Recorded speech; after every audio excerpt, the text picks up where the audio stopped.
आप सबको ओम नमो नारायण। विचार है संगत।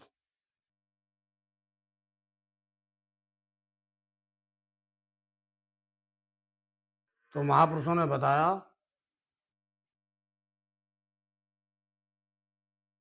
संगत से गुण उपजे, संगत से गुण जाए, संगत के प्रभाव से काग हंस बन जाए। तुलसीदास जी ने भी कहा है, सत्संगत की एक घड़ी आधी घड़ी, आधी से पुनियाद, और तुलसी संगत साधु की हरे कोटि अपराध। साधु के दर्शन करने से, संतों की संगत करने से मनुष्य के करोड़ों पापों का नाश हो जाता है। तुलसीदास जी कहते हैं कि इस जीवन में आकर के मनुष्य ने यदि ये काम नहीं किया तो जीवन का बहुत कुछ अधूरापन रह जाएगा। कहते हैं कि तुलसी संगत साधु की आई कटे बलाय, जो सूली मस्तक लिखी कांटे पर टल जाए। संतों के दर्शन करने से, सुसंगत करने से मनुष्य अपने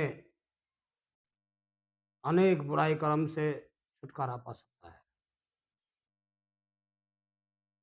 तुलसी जग में आए के कर लीजिए दो काम, जीने को टुकड़ा भला, भजने को हरि नाम।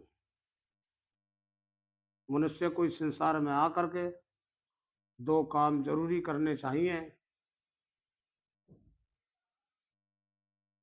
जीने के लिए तो थोड़ा भी आहार बहुत होता है मनुष्य के लिए,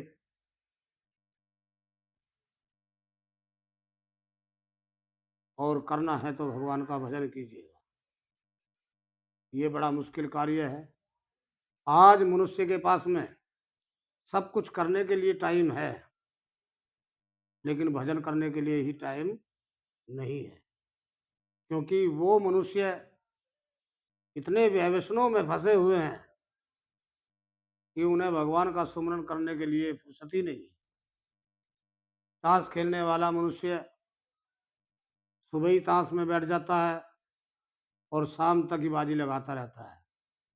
भगवान का भजन करने के लिए समय नहीं है। एक दूसरे की निंदा चुगली बुराई करने में मनुष्य समर्थ है, लेकिन किसी की भलाई करने में मनुष्य सक्षम नहीं है। भगवान का भजन करने के लिए उसके पास में कुछ भी समय नहीं है, जबकि उस परमात्मा का स्मरण करने के लिए मनुष्य के पास में समय ही समय है। क्योंकि भगवान का जो भजन किया जाता है वो मन से सुमरन किया जाता है। शरीर से कुछ भी करने की जरूरत उसको नहीं है, धन उसको खर्च करने की जरूरत नहीं है, किसी का इसमें कुछ भी चारा नहीं लगता है। भगवान का भजन करने से मनुष्य के अंदर एक नई ऊर्जा पैदा होती है, ना कि ऊर्जा उसकी घटती है। ऊर्जा हमेशा बढ़ती रहती है, उसकी ऊर्जा बलवती होती है।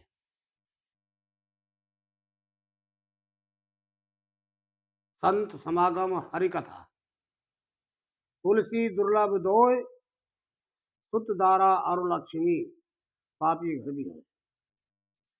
संतों का समागम, भगवान की सुनने के लिए कथा,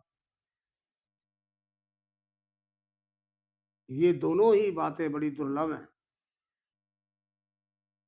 सुत औलाद,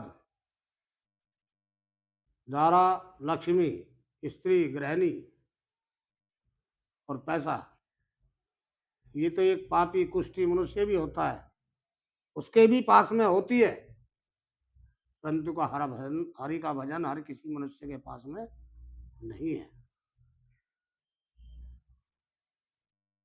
कहते हैं साधु, सतगुरु की वाणी सदा तू दिल में धार ले,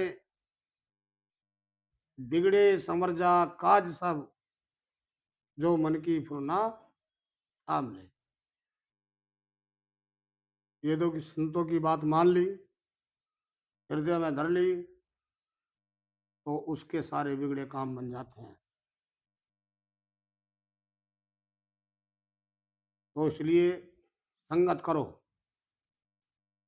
कुसंगत मत करो, लेकिन संगत में भी सुसंगत करो, अच्छी संगत करो, ताकि आपका जीवन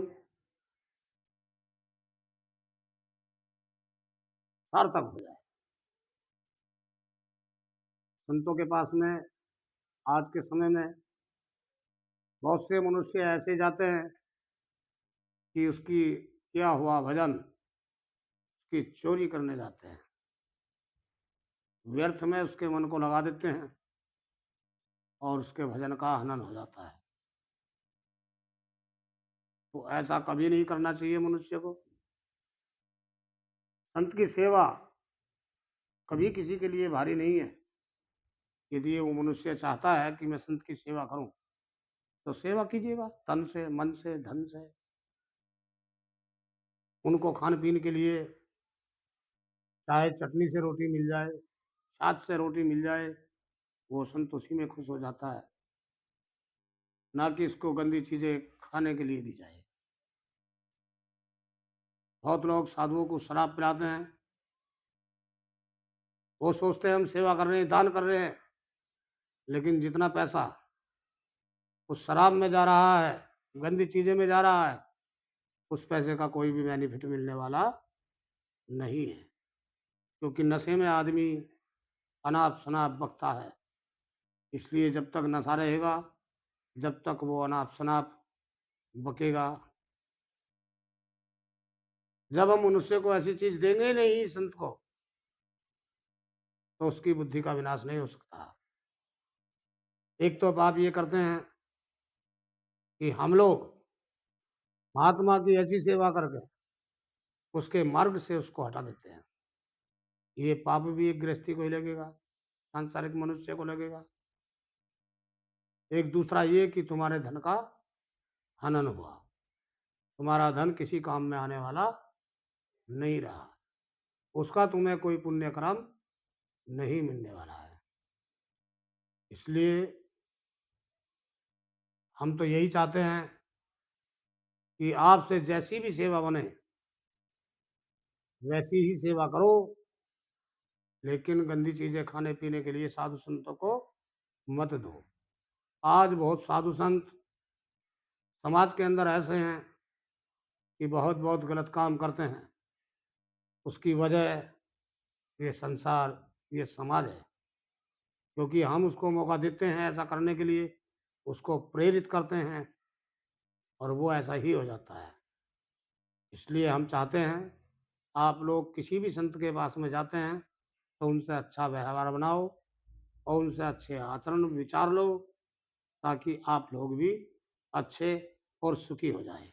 ओम नमो नारायण।